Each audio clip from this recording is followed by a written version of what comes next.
नमस्कार, मैं रवीश कुमार। 4000 से अधिक घर, दुकान और स्कूल वगैरह तोड़े जाएंगे।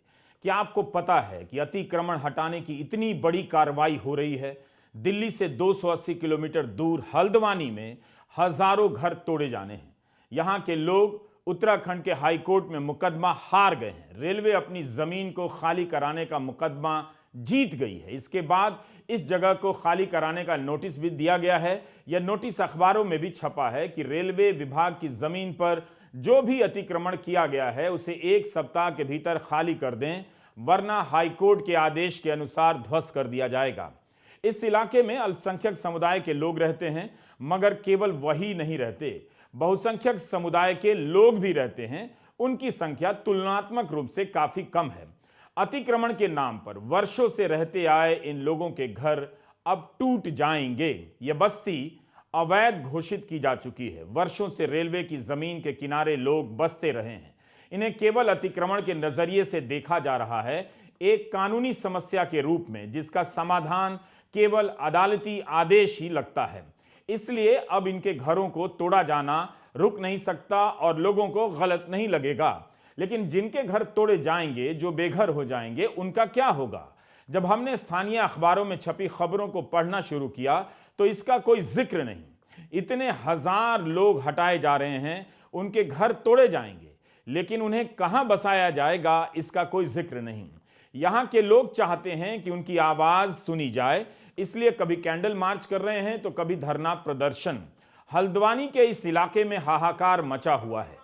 अमीरों की बस्ती में भी अतिक्रमण है, मगर उनके इलाके में अतिक्रमण हटाने की ऐसी जल्दी बहुत कम दिखाई सुनाई देती है। गरीबों के घर अतिक्रमण और अवैध करार दे दिए जाते हैं।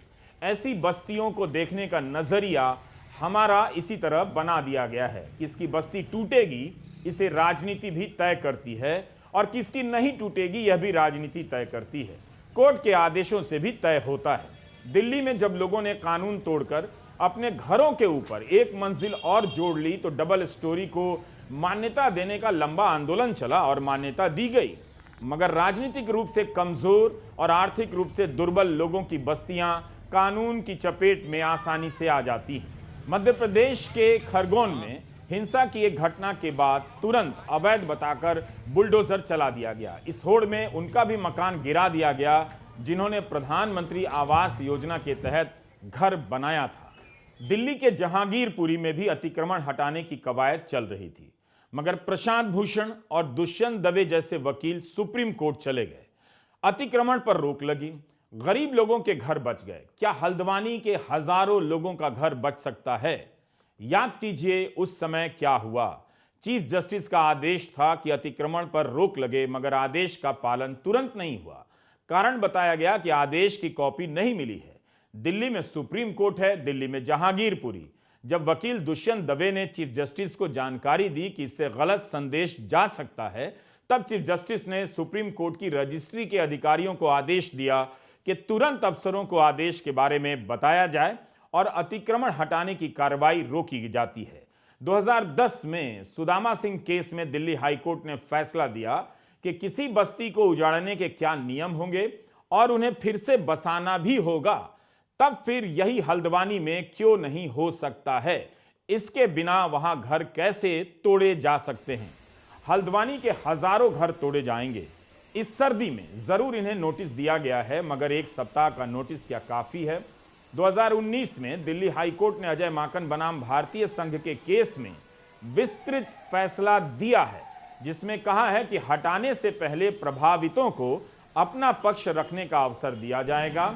हमें लगता है कि उत्तराखंड के मामले में दिया गया है। सभी प्रभावित लोगों को नोटिस जारी करना होगा, यह अजय माकन केस में कहा गया है, जो पर्याप्त हो और तर्क संगत हो। यह भी बताना होगा कि कहां और कितने समय में बसाया जाएगा। खराब मौसम या रात के वक्त किसी को नहीं हटाया जाएगा। कड़ाके की सर्दी में रेलवे की जमीन पर बने इन घरों को तोड़ा जाएगा तो हजारों लोग इस वक्त कहां जाएंगे? दिल्ली हाईकोर्ट के आदेश के हवाले से क्या यह सवाल हल्द्वानी के मामले में जायज नहीं है कि इन लोगों को बताना होगा कि कहां और कितने समय में बसाया जाएगा? अतिक्रमण के साथ केवल उजाड़ने के सवाल नहीं है, फिर से बसाने के भी सवाल हैं। उनका क्या इंतजाम हुआ है? बरसों से बसे ये मोहल्ले अब ध्वस्त कर दिए जा सकते हैं। गरीब और मेहनत मजदूरी और अपना कारोबार करने वालों की जीवन भर की पूंजी मिट्टी में मिल सकती है। हल्द्वानी के इन घरों की किस्मत दिल्ली के जैसी नहीं लगती। दिल्ली की अवैध बस्तियों को नियमित करने की लंबी राजनीति चली। यह राजनीति इसलिए चली कि लाखों लोगों के वोट चाहिए थे। यहां किसी को अतिक्रमण और अवैध बस्तियों को हटाने की चिंता नहीं हुई, बल्कि खुद मोदी सरकार ने 2019 में 1731 अवैध कॉलोनियों को नियमित करने के लिए संसद में कानून पास किया, ताकि इन बस्तियों के लोग अपने मकानों की रजिस्ट्री करा सकें। दावा किया जाता रहा कि यहां रहने वाले 40 लाख लोगों को पट्टे दिए जाएंगे। यही किस्मत हल्द्वानी के इन मकानों की क्यों नहीं हो सकती है? यह कैसा इंसाफ है कि एक तरफ 40 लाख लोगों की बस्तियों को तोड़ा नहीं जाता है, उन्हें अवैध से वैध कर दिया जाता है, और एक तरफ हल्द्वानी में हजारों लोगों के घर तोड़े जाने के कगार पर हैं। बल्कि मेरी राय में दिल्ली में बहुत अच्छा हुआ कि अवैध बस्तियों को तोड़ा नहीं गया। इतने लोग कहां जाते? इसलिए मेरा सवाल है कि हल्द्वानी में इतने लोग कहां जाएंगे? क्यों इनके मकान तोड़े जा रहे हैं? गरीबों की आवाज राजनीतिक स्तर पर क्यों नहीं सुनी जा रही है? यह साधारण मामला नहीं है।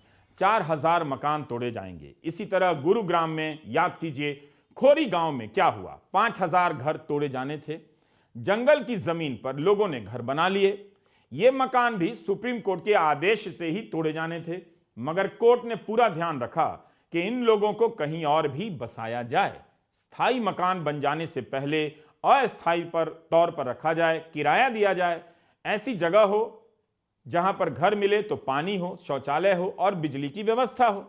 इसके लिए फरीदाबाद नगर निगम से कहा गया कि कब तक यह काम होगा, हलफनामा दीजिए।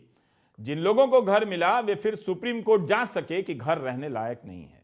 फिर भी इन लोगों को तुरंत बसाने पर भी जोर दिया गया। क्या हल्द्वानी में इसकी तैयारी की गई है कि हजारों घर तोड़े जाएंगे तो इन्हें सरकार कहां मकान देगी, कब मकान देगी, कहां पर फिर से स्कूल बनेंगे? जिनके स्कूल टूटेंगे वे बच्चे कहां पढ़ेंगे? 2017 में भी हाई कोर्ट ने रेलवे की जमीन पर बसी इस बस्ती को तोड़ने के आदेश दिए थे, हल्द्वानी में ही। लेकिन उत्तराखंड सरकार सुप्रीम कोर्ट चली गई। इस वक्त उत्तराखंड सरकार सुप्रीम कोर्ट क्यों नहीं जा सकती है? उस वक्त सुप्रीम कोर्ट ने हाई कोर्ट के आदेश पर रोक लगा दिया। हल्द्वानी की रेलवे की जमीन पर बसे इन घरों में रहने वाले लोगों की नींद उड़ गई है। वे मीडिया चिल्ला रहे हैं, धरना प्रदर्शन कर रहे हैं, चाहते हैं कि दिल्ली तक उनकी आवाज पहुंचे, लोगों की नजर पहुंचे। यह मामला सिर्फ अल्पसंख्यक समुदाय का नहीं है। अगर आप इसे देश भर के स्तर पर देखें तो चाहे बहुसंख्यक हो या अल्पसंख्यक हो, अतिक्रमण हटाने के नाम पर उनके ही मकान शिकार होते हैं।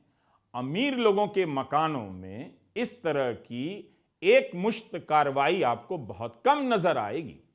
उनके मसले को, हल्द्वानी के लोग यही चाहते हैं कि उनके मसले को मानवीय आधार पर देखा जाए।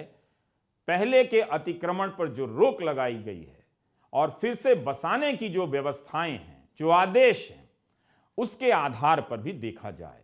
नमस्कार, मैं रवीश कुमार।